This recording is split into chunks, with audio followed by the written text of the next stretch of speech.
Saudara, senang sekali bisa bersama dengan Anda. Nah Bapak Ibu Saudara, hari ini saya akan share tentang sesuatu yang sederhana.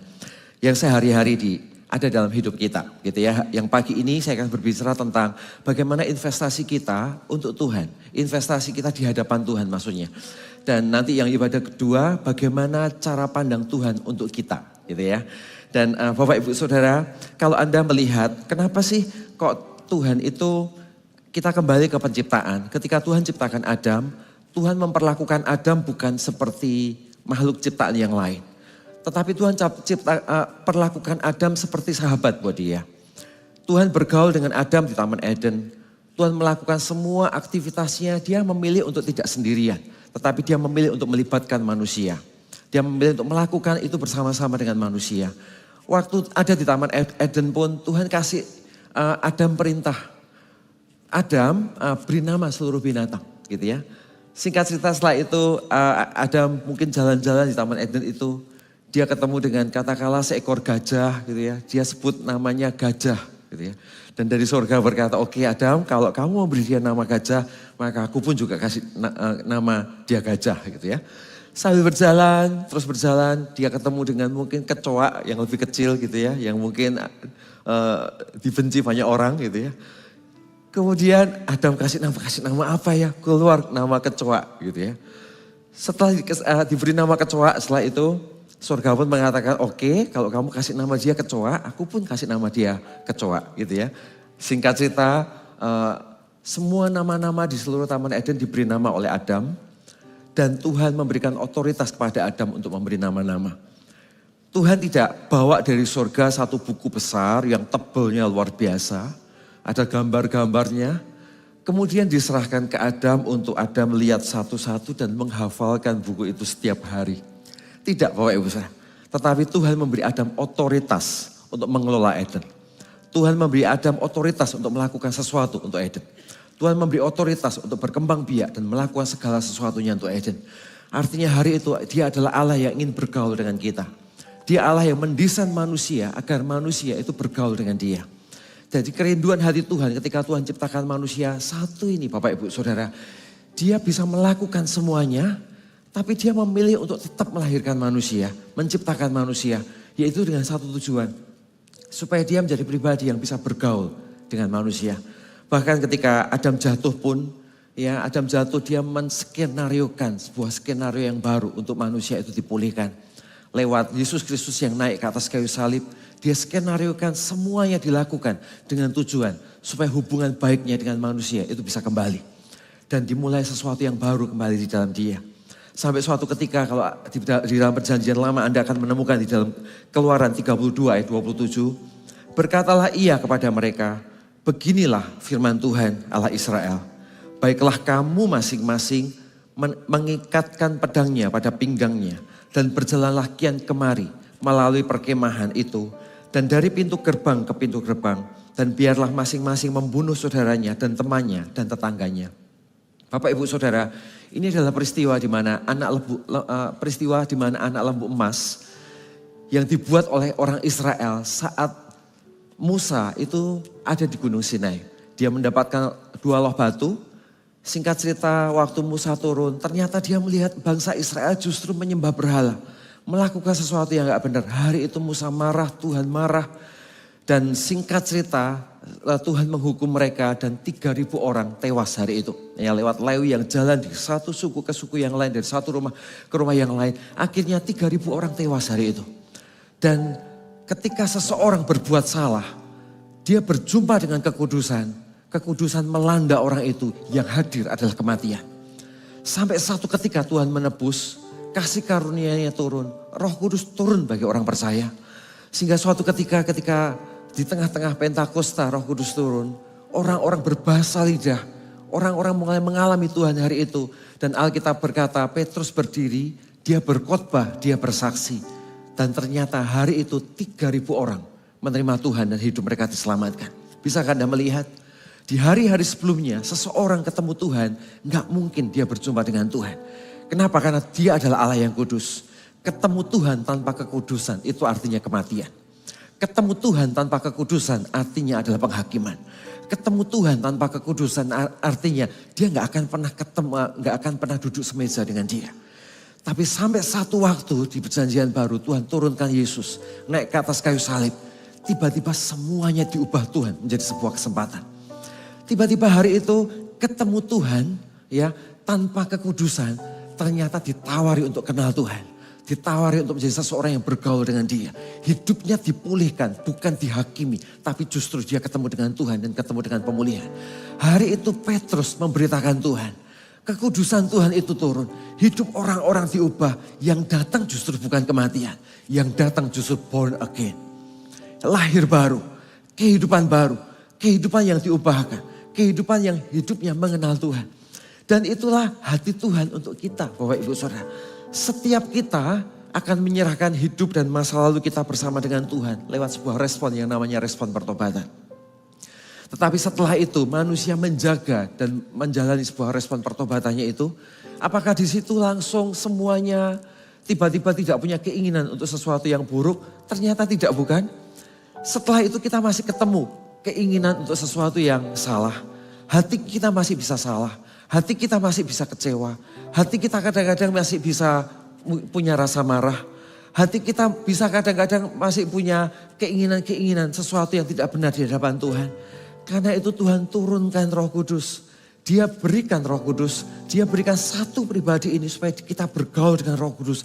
Sehingga hidup kita setelah kita memutuskan untuk mengenal Tuhan sebagai respon keselamatan. Setelah itu Roh Kudus menjaga hati kita. Untuk respon keselamatan itu bukan hanya untuk menjadi keputusan satu hari. Tapi menjadi sebuah pengenalan setiap hari bersama dengan dia. Untuk menjaga hati kita untuk terus benar di hadapan dia. Dari waktu ke waktu, dari hari ke hari, dari waktu ke waktu. Dan disitulah hidup kita berjalan bersama dengan Tuhan. Dipulihkan dan semakin mengenal Tuhan. Karena itu Bapak Ibu Saudara, kekristenan bukan hanya sekedar pengakuan iman kita untuk mengenal dia. Di satu hari yang sama, di satu waktu. Tetapi kekristenan juga adalah sebuah perjalanan untuk punya hubungan pribadi setiap hari bersama dengan dia, bersama dengan Roh Kudus, bersama dengan satu pribadi yang melekat di dalam hidup kita.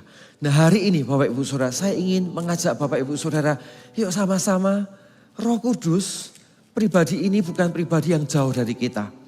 Pribadi ini bukan pribadi yang nyelip di sebuah tempat di mana untuk menjumpainya Anda harus berteriak sedemikian rupa, cari tahu sedemikian rupa, melakukan berbagai macam sedemikian rupa, seolah-olah menjadi pribadi yang susah sekali ditemui. Tapi justru sebaliknya, pribadi ini adalah pribadi yang justru selalu ada hadir di hati kita. Dia selalu ada dalam hidup kita. Detik kita memilih untuk mengenal dia. Detik kita memilih untuk menjadikan dia Tuhan dan Juru Selamat. Maka pribadi ini datang dan memilih untuk tinggal di hati kita. Problemnya adalah apakah kita mengizinkan dia menjadi mayoritas. Problemnya adalah apakah kita mengizinkan dia menjadi pribadi yang betul-betul berbicara di dalam hati kita. Dengan seseorang atau pribadi ada di rumah kita, nggak tentu kita dekat dengan dia, betul? Dengan Anda tinggal di sebuah rumah, mungkin satu anggota rumah itu ada banyak orang. Ya, Anda di dalam sebuah rumah dan rumah itu mungkin anggotanya ada banyak orang. Dengan banyak orang tinggal di rumah itu, nggak tentu kita dekat dengan semua anggota yang ada dalam rumah itu, bukan? Sampai kita memutuskan untuk mendekat. Sampai kita memutuskan untuk punya hubungan. Sampai kita memutuskan untuk berkolaborasi dan menemukan bonding dan hubungan pribadi kita dengan setiap orang yang ada dalam rumah itu. Kalau kita nggak punya hubungan di rumah itu, ya sama seperti kita mungkin punya satu rumah tapi seperti kos-kosan atau hotel yang satu kamar dengan kamar yang lain tidak mengenal. Demikian juga hubungan kita dengan Tuhan. Tubuh kita itu seperti rumah rohani. Baik untuk kita sendiri membangun rumah rohani kita bersama dengan Tuhan. Tetapi juga untuk tempat di mana roh Tuhan turun, tinggal, stay di sana dan bekerja sama di dalam hidup kita untuk membangun hidup kita. Pertanyaannya adalah ketika tubuh kita yang menjadi rumah rohani ini, Tuhan hadir di sana, apakah kita memperlakukan Tuhan dengan benar?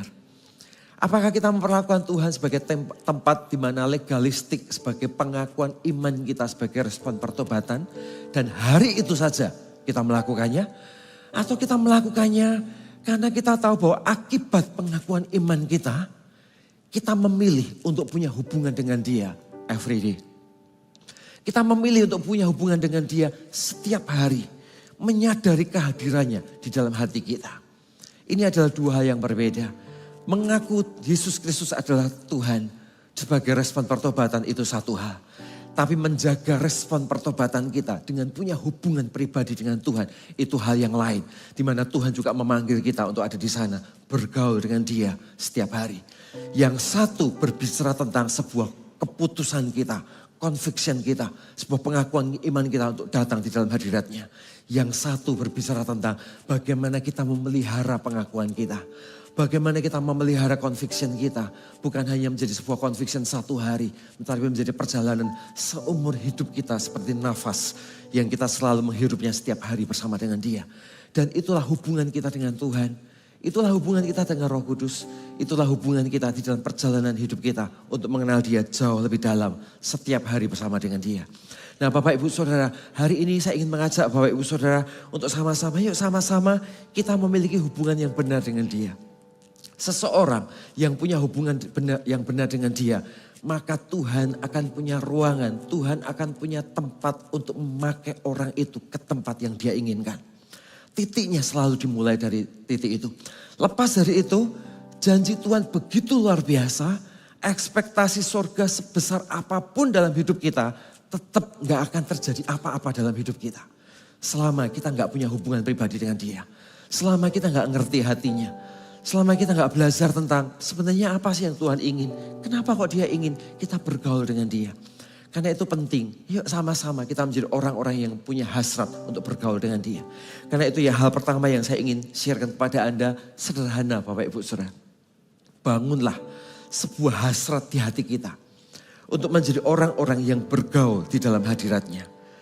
Bangunlah sebuah hati untuk punya haus dan lapar untuk mengenal hadirat Tuhan. Sesimpel itu Bapak Ibu Saudara. Kerinduan itu penting Bapak Ibu Saudara. Kerinduan adalah dasar untuk kita mengenal sesuatu yang tidak kita kenal. Pribadi yang tidak kenal, yang kita mungkin hari ini sedang belajar untuk mengenalnya. Dimulai dari kerinduan. Untuk mengaku Yesus Kristus adalah Tuhan itu satu hal.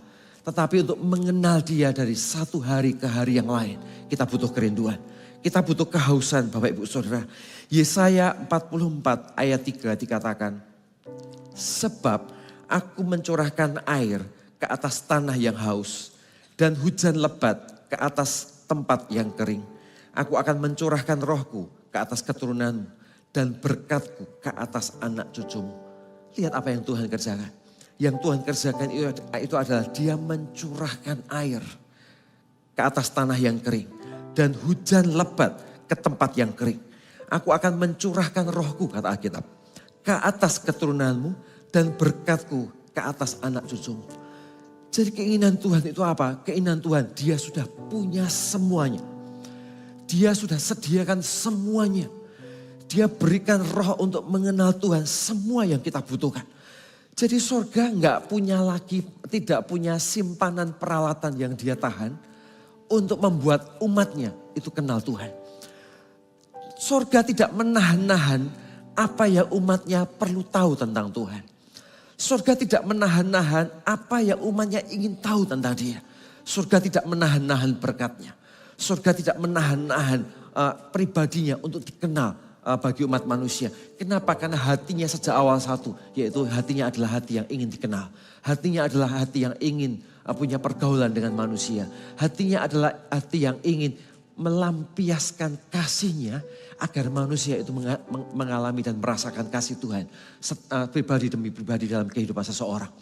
Nah problemnya adalah apakah situasi surga yang seperti ini berjumpa dengan hati yang haus untuk mengenal dia. Apakah situasi surga yang seperti ini berjumpa dengan hati yang rindu untuk mengerti bahwa Tuhan itu adalah pribadi yang ingin melimpahkan sesuatu di dalam kehidupan kita, Bapak Ibu Saudara. Nah pertanyaannya ini adalah pertanyaan yang penting. Apakah kita haus? Apakah kita menginginkan Tuhan? Apakah Anda ke gereja dengan ekspektasi? Apakah Anda membangun hubungan dengan Tuhan dengan sebuah ekspektasi untuk mengenal Dia? Apakah kita mengenal Tuhan, hidup di dalam kekristenan kita, sekedar aku datang, aku kenal Tuhan, dan aku setia pada titik level ini, dan di situ cukup. Atau kita bisa melihat bahwa kalau aku kenal Tuhan lebih dalam lagi, ternyata ada sisi-sisi yang aku gak kenal tentang dia, dan di situ aku belajar sesuatu. Ketika aku masuk lebih dalam lagi, ternyata ada ruang-ruang yang sebelumnya aku gak tahu, ternyata hari itu Tuhan buka lagi di area yang berbeda. Kalau aku masuk di hadapan Tuhan jauh lebih dalam lagi, ternyata bahkan ada ruang-ruang tentang diriku sendiri yang kupikir aku sudah tahu banyak tentang Tuhan. Ternyata waktu aku kenal Tuhan, waktu aku belajar sesuatu mengenal Tuhan, ternyata aku gak kenal dengan diriku sendiri. Ya berapa banyak di antara kita, Tuhan kadang-kadang izinkan kita ketemu dengan 1-2 peristiwa, dan peristiwa itu ternyata dipakai Tuhan untuk mengenalkan diri kita sendiri. Ternyata masih ada loh di ruang-ruang tertentu yang ternyata hidupku ini seperti ini dengan Tuhan. Masih ada dalam situasi-situasi yang tertentu yang ternyata hidupku ini seperti ini di hadapan Tuhan. Bapak, Ibu, Saudara, dan di titik itu selalu dimulai dari kehausan dan kelaparan kita akan Dia. Nah, hari ini saya ingin mengajak satu hal yang sederhana. Mengenal Roh Kudus bukan dimulai dari ide yang atau pengetahuan-pengetahuan yang sulit. Mengenal Roh Kudus itu hanya dimulai dari satu kata, yaitu haus. Sesederhana itu. Barang siapa haus, maka di sana pasti akan minum sesuatu. Barang siapa haus, pasti dia akan mengalami sesuatu. Barang siapa haus, pasti akan punya jawaban. Barang siapa haus, pasti sesuatu yang terpendam muncul ke permukaan. Barang siapa haus, sesuatu yang dia gak pernah tahu, tiba-tiba dibuka oleh Tuhan. Barang siapa haus, sesuatu yang mungkin dia gak bisa, tiba-tiba jadi mungkin untuk terjadi dalam hidup orang itu. Barang siapa haus, sesuatu yang dia gak pernah pikirkan, tiba-tiba ada di depannya untuk dia berjalan dan masuk di dalamnya. Selalu dari dimulai satu kata ini, haus Bapak Ibu Saudara. Jadi kita jangan sibuk dengan berbagai macam teori, macam-macam. Ya, berbagai macam teori nggak salah. Tapi semua teori itu akan patah ketika di sana tidak ada kehausan. Semua ide hebat yang hamba Tuhan atau poin-poin yang coba kita katakan dan semuanya itu baik, nggak salah dengan semuanya itu. Tapi semuanya itu akan patah begitu kehausan tidak hadir di dalam kehidupan kita. Apapun ide besar tentang kekristenan, ide besar tentang pertumbuhan, ide besar tentang apa yang Tuhan bisa kerjakan dalam hidup kita. Ide besar tentang bagaimana masalahku bisa selesai dalam hidup ini. Ide besar tentang bagaimana aku mengharapkan sesuatu dan Tuhan kerjakan sesuatu dalam hidupku. Dan itu gak salah, Tuhan akan mengerjakannya dalam hidup kita. Tapi satu syarat sederhana, yaitu biarkan kehausan itu hadir di dalam kehidupan kita. Pertanyaannya adalah gimana caranya kita haus, saudara? Betul? Pertanyaannya adalah gimana caranya kita haus? Untuk membangun kehausan itu sederhana, Bapak Ibu Saudara. Ya, membangun kehausan itu sederhana. Yang pertama pasti kita minta di hadapan Tuhan, betul? Minta Tuhan, kok aku ini hidupku kok gini-gini aja. Tuhan kasih aku hidup supaya gak flat gitu ya. Supaya aku mulai lebih punya dinamika untuk mengenal Tuhan. Menyala-nyala lebih. Kekristenan yang bukan hanya sekedar setia dan begitu saja. Tapi kekristenan yang agresif, kekristenan yang maju ke depan, kekristenan yang berekspektasi dengan Tuhan. Wah, Anda minta dengan Tuhan, Tuhan kasih aku hatinya gitu ya. Tapi di sisi yang lain sederhana Bapak Ibu Saudara. Gimana caranya kita haus? Coba kita pakai analogi yang sederhana. Bayangin ketika seseorang olahraga. Ya, ketika seseorang olahraga, Anda keluar dari rumah. Ketika Anda pagi-pagi keluar dari rumah, ya anggaplah hari itu Anda keluar dari rumah lebih siang daripada biasanya. Gitu ya. Mungkin biasa keluar jam 6, hari itu Anda keluar katakanlah 6:30, 7:30. Baru keluar. Ngapain? Lari maraton. Gak usah maraton deh, lari 10 kilo gitu ya. Lari 10 kilometer, jam 8 pagi baru keluar Bapak Ibu Saudara. Wah, pakai sepatu ya, takut kepanasan pakai jaket gitu ya. Pakai jaket tipis, dia lari 10 kilometer di situ. Ketika dia lari 10 kilometer, berjalan selesai 10 kilometer, gak minum, gak ngapa-ngapain. Selesai lari, dia sampai kembali ke rumahnya, apa yang ada yang terjadi dengan reaksi tubuhnya? Sederhana, yang terjadi dalam reaksi tubuhnya, satu, dia kepanasan. Betul? Dua, dia pasti capek, energinya semuanya keluar. Tapi yang ketiga adalah tiba-tiba dia cari sesuatu untuk mengisi tubuhnya. Betul? Dia cari sesuatu untuk minum, dia cari sesuatu apapun untuk mengisi tubuhnya.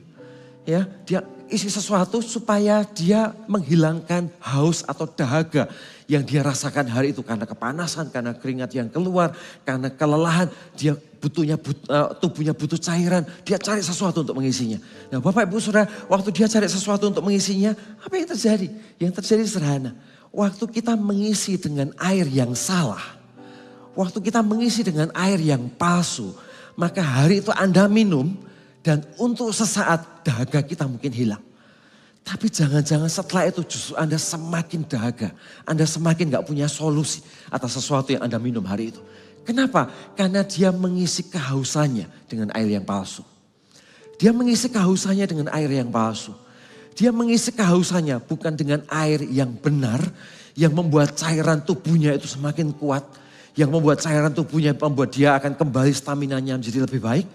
Tapi dia mengisi mungkin katakanlah dengan air gula yang kebanyakan gulanya gitu ya. Atau dia mengisi mungkin dengan es teler pagi-pagi yang manisnya luar biasa, yang kental begitu. Wah, kayaknya seger, dingin sekali minum es gitu Bapak Ibu Saudara. Untuk sesaat enak sekali di mulut sesaat, sepertinya hausnya hilang. Tapi setelah itu justru kita punya masalah dengan tubuh kita. Tubuh kita jadi gak sehat, gula kita naik dengan begitu banyak dan begitu tinggi luar biasa gitu ya.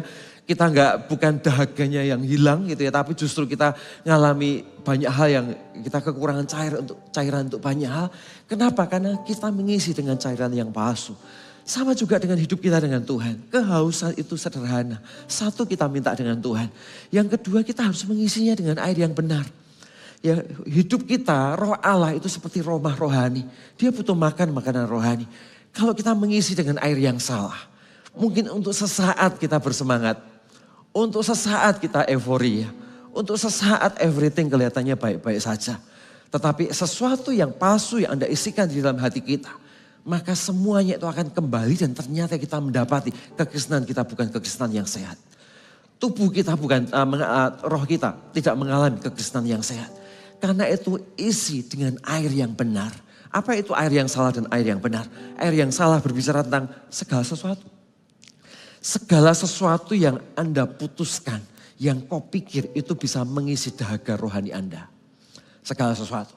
Mungkin bisa jadi orang pulang capek, pikiran lagi lelah sekali. Capeknya luar biasa, Anda nonton drakor Bapak Ibu Saudara. Boleh gak nonton drakor? Boleh, gak ada yang salah nonton drakor. Tapi kalau seumur hidup kita, sepanjang waktu kita diisi dengan drakor terus. Kita gak pernah punya waktu untuk hal rohani. Kita gak punya waktu untuk membangun hati kita di dalam saat teduh yang benar. Kita gak pernah jaga hidup kita untuk sesuatu yang rohani yang dengan sengaja masuk di hidup kita. Untuk membangun sesuatu dalam roh kita. Dan semuanya itu digantikan dengan drakor lah, digantikan dengan inilah, digantikan dengan itulah. Yang seolah-olah hari itu mengisi kelelahan kita, mengisi cepenatnya pikiran kita, capek dengan semuanya. Sesaat nonton itu semua, everything okay. Tapi kalau sepanjang hari, sepanjang hidup, kita isi semuanya dengan itu. Akhirnya secara gak sadar, kita mengisinya dengan air yang palsu. Dan di titik itulah, kita akan kehilangan momentum untuk mengenal Tuhan. Tiba-tiba, kita jadi tawar. Tiba-tiba, kita gak ngalami Tuhan. Tiba-tiba kita jadi Kristen, tapi kita gak lagi menyala-nyala. Kita mungkin tetap ke gereja, tapi kita gak berubah. Ya. Tapi tiba-tiba kita gak lagi punya passion untuk sesuatu yang Anda tahu itu benar di hadapan Tuhan. Nah pertanyaannya Bapak Ibu Saudara, apa sih cirinya?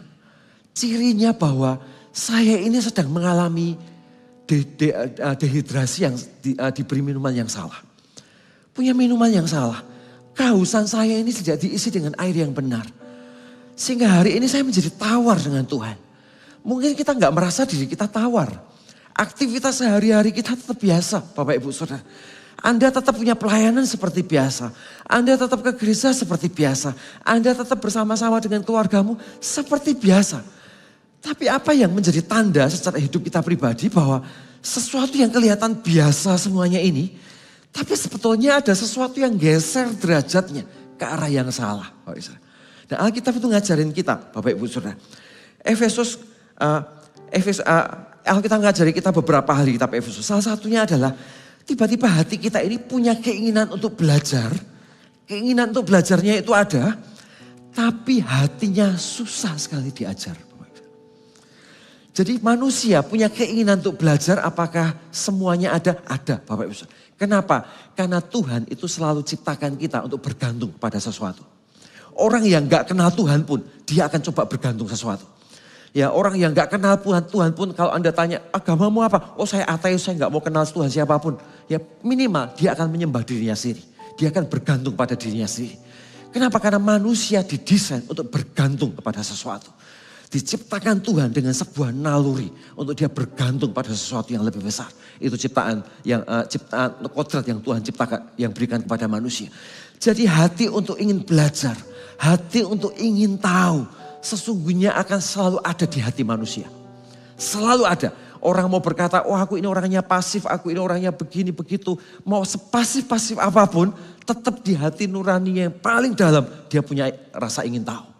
Cuman problemnya adalah rasa ingin tahu itu jatuh di tanah hati yang susah sekali diajar. Pernah gak ketemu orang begini? Dia ingin tahu banyak hal, tapi ketika dia tahu apa yang dia tahu, dia gak mau diajar atas sesuatu yang dia dengar. Ya, dia ingin tahu. Wah ingin tahu ini, ingin tahu tentang Tuhan, ingin tahu hidup lebih baik, ingin tahu jadi keluarga yang lebih baik, ingin tahu jadi bapak yang lebih baik, ingin tahu ini, ingin tahu pekerjaannya supaya lebih baik, dan sebagainya. Tapi di tengah-tengah keinginan tahunya, hatinya susah untuk diajar Bapak Ibu saya. Sudah ketika kita ketemu dengan suasana seperti dalam hati kita, ternyata ada sesuatu yang geser di hati kita. Ada sesuatu yang tidak lagi liquid di hati kita. Ada sesuatu yang tidak lagi cair, untuk menyesuaikan apa yang Tuhan inginkan dalam hidup kita. Dan di titik itulah everything kelihatannya baik-baik saja. Tapi sesungguhnya ada derajat yang geser di dalam hidup kita. Bapak Ibu Saudara. Jadi yang lain apa? Jadi yang lain adalah secara gak sengaja pelan-pelan kita mulai menjadi bebal.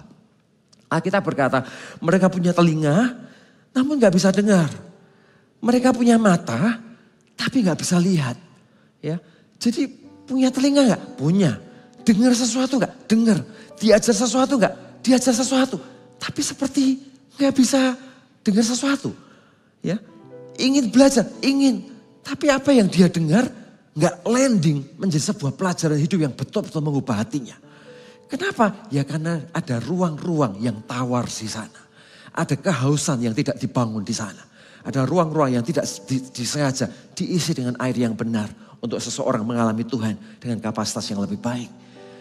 Dan ketika terus dibiarkan, maka dia akan jadi orang Kristen yang akhirnya pasif, Bapak Ibu saya. Dia akan jadi orang Kristen yang pasif. Seseorang yang mengenal Tuhan secara pribadi. Dan dia ngerti karya Roh Kudus dalam kehidupan seseorang. Dia tidak mungkin akan jadi pasif. Kenapa? Karena dia tahu dia punya Tuhan yang dynamic. Dia punya Tuhan yang setiap hari berbicara. Setiap hari hal baru Tuhan taruh di hati seseorang. Tiap hari selalu ada pelajaran baru yang Tuhan bangun. Baik lewat sesuatu yang kita baca, baik lewat situasi yang Tuhan ajar, baik lewat visi yang Tuhan taruh di hati seseorang. Dia selalu melatih seseorang untuk punya hal baru yang terus Tuhan bangun di dalam hidupnya. Begitu seseorang menjadi pasif, maka sesungguhnya surga berbicara, tapi telinga kita berhenti untuk mendengar. Surga berbicara, tapi mata kita nggak lagi fokus ke sana.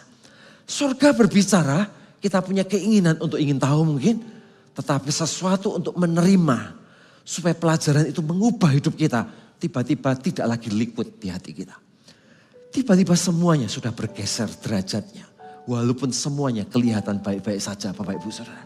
Karena itu kenapa sekali lagi kehausan itu sesuatu yang sederhana, tetapi penting di hati seseorang untuk dengan sengaja membangunnya.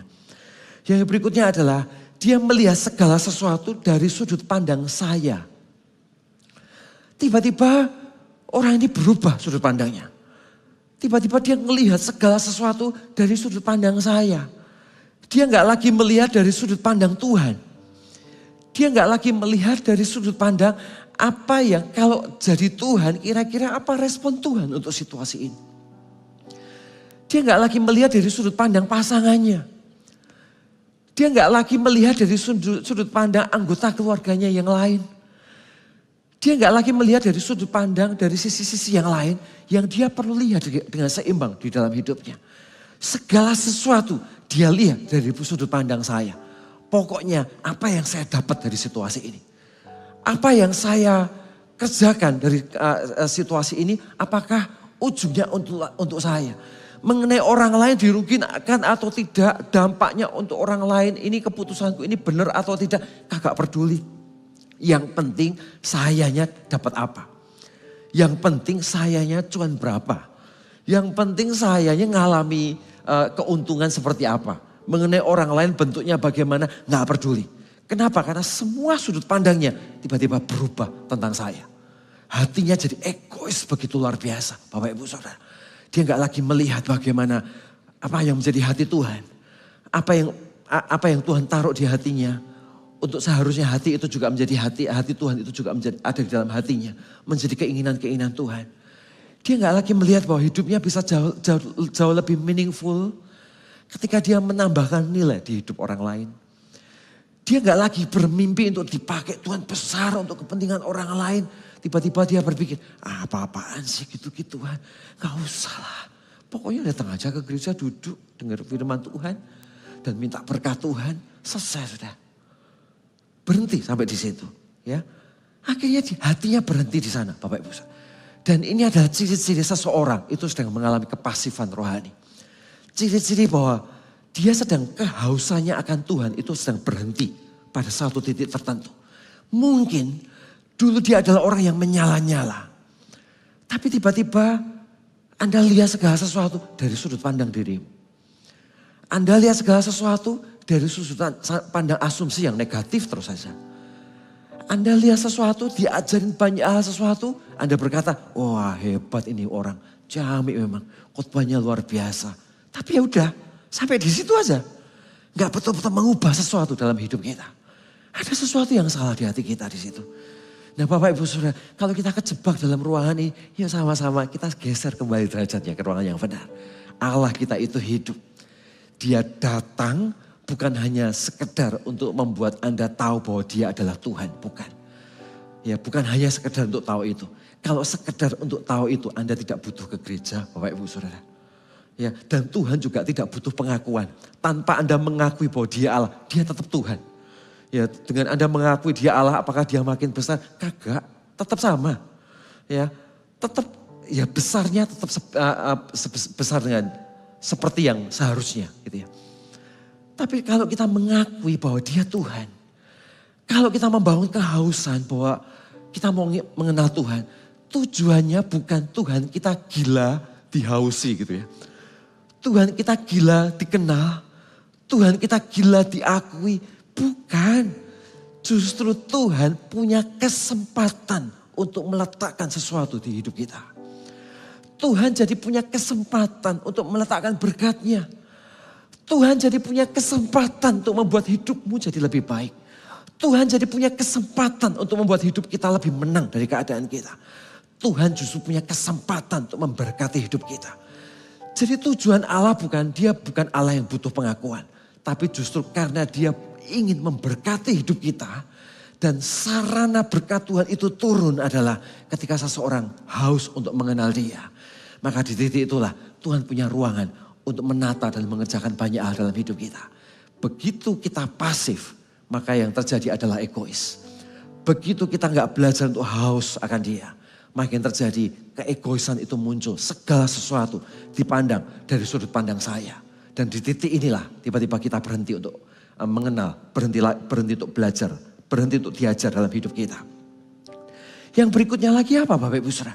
Yang berikutnya adalah tiba-tiba kita jadi orang yang suka melampiaskan temperamental ya dengan tidak ada kontrol. Orang marah boleh nggak? Boleh. Nggak ada yang salah dengan marah. Betul? Alkitab bahkan berkata kalau marah jangan sampai matahari tenggelam. Jadi marah boleh, tapi kita nggak boleh tinggal dalam kemarahan. Orang yang marah itu biasa, kita ini masih manusia. Kadang-kadang kita juga bisa lepas kontrol 1-2 kali dan di situ kita belajar untuk bertobat di hadapan Tuhan. Ya, untuk kita tidak mengulanginya. Tapi ada kondisi-kondisi tertentu yang memang kita butuh marah. Kita butuh tensi yang lebih tinggi dikit untuk mengubah, memaksa keadaan menjadi lebih baik. Sometimes kita butuh area-area itu. Marah gak salah. Marah adalah sesuatu yang bisa terjadi atas hidup seseorang. Dan saat itu terjadi kuncinya satu, kita gak boleh tinggal dalam kemarahan. Ya, begitu kita tinggal dalam kemarahan, yang terjadi Anda bukan marah. Yang terjadi adalah hari itu jangan-jangan kehausan Anda akan Tuhan berhenti pada titik tertentu. Ketika kehausan kita berhenti pada titik tertentu, tiba-tiba marahnya itu bukan lagi marah yang biasanya. Tapi marahnya itu marah temperamental yang keluar lepas, gak ada kontrolnya. Seperti kuda liar yang hilang kekangnya dan tabrak sana tabrak sini. Dia lupa ada etika Roh Kudus yang coba jagain hidupnya, jagain mulutnya, jagain perkataannya. Karena perkataan kita adalah arsitek dari rumah yang sedang kita bangun. Tiba-tiba kita berhenti untuk menjaga itu semua. Kenapa? Karena kita haus dan lapar kita akan Tuhan. Berhenti pada satu fase tertentu Bapak Ibu Saudara. Ciri-cirinya di mana? Ciri-cirinya di titik ini. Coba Anda lihat. Hari ini kalau Anda marahnya sampai marah-marah. Sampai temperamental bablas. Gak ada remnya gitu Bapak Ibu Saudara. Atau ada sesuatu yang tertentu tiba-tiba. Oh, kok kayaknya kebablasan ya. Dan Anda berhenti di situ dan enggak, aku mau tahan dulu. Bedanya tipis Bapak Ibu Saudara. Kenapa? Karena hati kita sendiri yang tahu. Bahkan teman-teman kita, lingkungan kita gak ngerti. Tapi hati kita sendiri yang tahu. Tapi saat itu terjadi, itu tanda-tanda bahwa kehausan kita akan Tuhan sedang berhenti pada titik tertentu. Nah Bapak Ibu Saudara, yuk sama-sama kita bangun dengan sengaja area ini. Ya, bangunlah haus dan laparmu akan Tuhan. Ketika kita membangun haus lapar kita akan Tuhan, semuanya Tuhan bisa bangun dan Tuhan bisa ubah di dalam kehidupan kita. Yang berikutnya lagi ngapain ketika seseorang, tanda bahwa orang itu berhenti membangun kehausannya. Yaitu tiba-tiba dia punya perasaan emosi yang terlalu sensitif. Tiba-tiba emosinya menjadi sensitif. Ya. Kenapa? Karena kondisi hatinya tidak aman. Karena kondisi hatinya tidak aman. Rasa amannya ditaruh di harga diri. Rasa amannya ditaruh di pandangan orang terhadap dia. Rasa amannya bukan ditaruh pada bagaimana dia kenal Tuhan. Semakin dia kenal Tuhan, dia taruh kondisi rasa amannya di dalam pengenalannya akan Tuhan. Semakin dia berhenti di dalam kehausannya akan Tuhan, tiba-tiba rasa amannya bergeser pada harga dirinya. Pandangan orang tentang dia, apa kata orang tentang dia. Jadi dia kemana-mana dia gak aman. Segala sesuatu yang dia lakukan, dia gak aman. Dia menjadi sensitif. Dia menjadi seperti kaca yang tiba-tiba menjadi mudah pecah. Ya, tiba-tiba hatinya geser ke kanan, geser sedikit dan mudah sekali tersentuh dengan cara yang negatif pada suasana-suasana tertentu. Bapak Ibu Saudara. Kenapa? Karena ada sesuatu yang geser di sana. Ada sebuah conviction yang gak clear bersama dengan Tuhan di sana. Sehingga di situ yang terjadi adalah dia sendiri dengan Tuhan hubungannya gak clear. Akhirnya dia dengan kondisi yang ada di sekelilingnya dia melangkah dengan perasaan gak aman. Ketika ada orang memperlakukan dia gak sesuai dengan harapan, tiba-tiba dia merasa harga dirinya jatuh gitu ya. Ketika dia ingin lakukan sesuatu, segala sesuatu diukur dari apa yang orang katakan tentang dia. Akhirnya hidupnya tidak lagi di-drive oleh nilai yang dia pilih sebagai sebuah perjalanan hidup bersama dengan Tuhan. Tapi hidupnya mulai di-drive. Gimana caranya supaya aku terlihat perfect. Gimana caranya supaya aku kelihatan baik-baik saja di depan semua orang. Gimana caranya supaya aku kelihatan everything okay. Ya, Anda gak lagi fokus kepada gimana sih sebetulnya kondisi hatiku dengan Tuhan. Apakah aku dalam kondisi yang baik-baik saja? Apakah hubunganku dengan Tuhan hari ini baik-baik saja dengan dia? Apakah hari ini aku ada dalam kondisi hati yang ingin kenal Tuhan dengan kacamata yang benar? Geser Bapak Ibu Saudara. Ternyata di situ gesernya tipis sekali. Orang gak tahu. Sebelahmu gak tahu. Lingkungan di sekeliling kita bahkan juga gak tahu. Tapi ternyata derajat yang kecil sedikit ini mengubah banyak hal. Yang ujungnya kalau ditarik jauh ke sana. Tiba-tiba kita jadi pria yang keras. Gak mau dengar orang lain. tiba-tiba kita jadi orang yang membuka diri untuk sebuah kompromi. Tiba-tiba kita menjadi seseorang yang dulu begitu sensitif dengan integriti, tiba-tiba kita berkata, gak apa-apa gitu-gitu aja lah, biarinlah. Abu-abu di dalam langkah dan keputusan-keputusan hidupnya. Kenapa? Karena derajatnya itu geser, saudara. Geser 1 derajat, tapi ujungnya jadi jauh sekali jaraknya. Dan itu terbentuknya dari mana? Terbentuknya karena kita berhenti membangun haus dan lapar kita akan Tuhan. Sesimpel itu, Bapak Ibu Saudara. Nah hari ini Bapak Ibu saya ingin mengajak kita semua, yuk sama-sama bangun haus dan lapar kita bersama dengan Dia. Bangun dengan sengaja haus dan lapar kita bersama dengan Tuhan. Karena Dia mampu mengerjakan semua yang kita butuhkan untuk kita mengenal Tuhan dengan kacamata yang benar di dalam hadirat Tuhan. Dan yang kedua kalau boleh saya tambahkan adalah, yang kedua adalah izinkan Dia bekerja dalam hidup Anda. Sesimpel itu. Yesaya 36, 22-27. Oleh karena itu, katakanlah kepada kaum Israel, beginilah firman Allah, bukan karena kamu aku bertindak, hai kaum Israel, tetapi karena namaku yang kudus, yang kamu najiskan di tengah bangsa-bangsa, di mana kamu datang. Jadi Tuhan itu berinisiatif lebih dulu untuk masuk dan mengubah hati seseorang, tahukah? 23, aku akan menguduskan namaku yang besar, yang sudah dinajiskan di tengah bangsa-bangsa yang kamu najiskan di tengah-tengah mereka. Dan bangsa-bangsa akan mengetahui bahwa akulah Tuhan. Demikianlah firman Allah. Manakala aku menunjukkan kekudusanku kepadamu di hadapan bangsa-bangsa. 24. Aku Tuhan akan menjemput kamu dari antara bangsa-bangsa dan mengumpulkan kamu dari semua negeri yang akan membawa kamu kembali ke tanahmu. 25. Aku akan mencurahkan kepadamu air jernih yang akan mentahirkan kamu dari segala kenajisanmu. Dari semua berhala-berhalamu, aku akan mentahirkan kamu. 26. Kamu akan kuberikan hati yang baru dan roh yang baru di dalam batinmu. Aku akan menjauhkan dari tubuhmu hati yang keras. Dan akan kuberikan kepadamu hati yang taat. Rohku akan kuberikan diam di dalam batinmu. Dan aku akan membuat kamu hidup menurut segala ketetapanku dan tetap berpegang pada peraturan-peraturanku dan melakukannya. Bapak Ibu Saudara, yang kedua yang saya ingin sharekan sederhana. Setelah kita mengizinkan membangun kehausan kita, yang kedua adalah izinkan Dia bekerja. Kenapa? Karena ada banyak situasi kita ini haus, kita ini ingin kenal Tuhan, tapi problemnya adalah walaupun Anda haus, tapi kita tidak mengizinkan Dia bekerja. Ya, satu kerinduan, Tuhan aku haus, aku ingin kenal Tuhan, aku ingin dipakai Tuhan. Tapi di lain sisi kita nggak izinkan Dia mengubah hidup kita. Kita nggak izinkan Dia memakai hidup kita. Kita nggak izinkan Dia untuk kita melompat dan melakukan keputusan-keputusan untuk senada dengan apa yang Tuhan inginkan. Ya, jadi satu sisi kita ingin haus, tapi di lain sisi kita ragu-ragu dengan diri kita sendiri dan tidak mengizinkan Dia bekerja. Apa bisa ya? Aku haus Tuhan, Tuhan ngomong sesuatu, Tuhan kerjakan sesuatu. Anda nangis di dalam hadirat Tuhan, Anda ngalami Tuhan dan Anda berkata Tuhan tunjukkan aku janji itu, aku mau berjalan dalam janji itu. Begitu dibuka pintunya, Anda aduh mana bisa, saya gak bisa kayaknya. Aku bukan tipe yang begitu, aku gak bisa dipakai Tuhan begitu, tipeku gak begini. Tipeku yang begini nih, tipeku gitu ya. Ya aku gak bisa Tuhan ubah hidupku, ya dari dulu aku ini suami modelnya begini.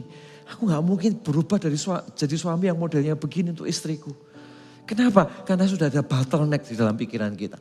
Ya, karena sudah ada fix mindset dalam pikiran kita yang membuat akhirnya kita sendiri tidak mengizinkan Dia bekerja dalam hidup kita. Nah Bapak Ibu Saudara, ketika kita mengizinkan Roh Allah, kehausan akan Tuhan itu tinggal.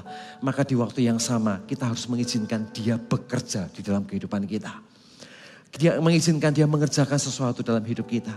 Cara mengizinkan Dia mengerjakan sesuatu gimana? Sederhana.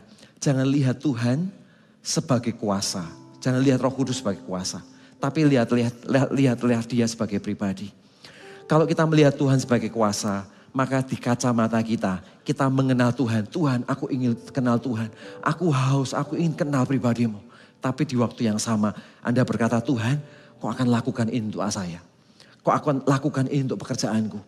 kau akan lakukan ini untuk pelayananku. Kenapa? Karena kita melihat Tuhan sebagai kuasa. Tapi ketika kita melihat Tuhan sebagai pribadi, Anda gak akan ngomong gitu. Anda akan berkata, Tuhan, aku apa yang Tuhan inginkan? Aku ingin hidupku ada di sana. Apa yang ada di hatimu? Aku ingin kenal hatimu.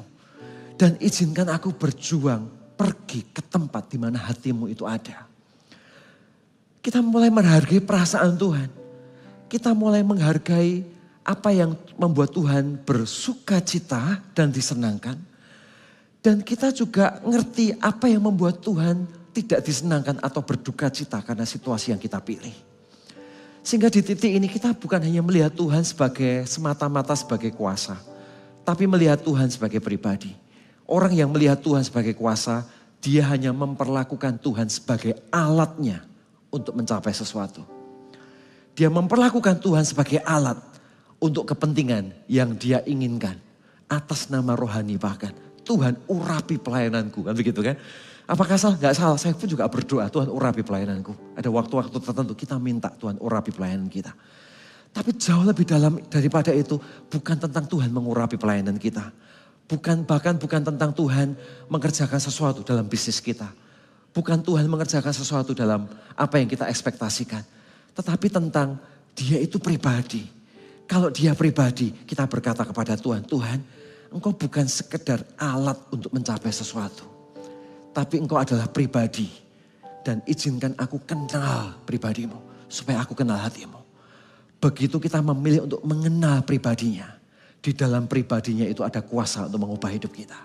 Dan di titik itulah banyak hal Tuhan kerjakan. Di titik itulah banyak hal Tuhan kerjakan. Dan mengerjakan berbagai macam perubahan yang Tuhan kerjakan di dalam kehidupan kita. Karena itu Bapak Ibu Saudara hari ini yuk sama-sama kita izinkan dia masuk dan mengubah hidup kita. Dimulai dari kehausan. Dan yang kedua adalah kehausan harus ditambah dengan izin untuk Tuhan. Izin dalam konteks dari sisi kita respon untuk mengizinkan dia bekerja di dalam kehidupan kita. Untuk mengenal pribadinya bukan hanya kuasanya. Anda diberkati hari ini. Amin.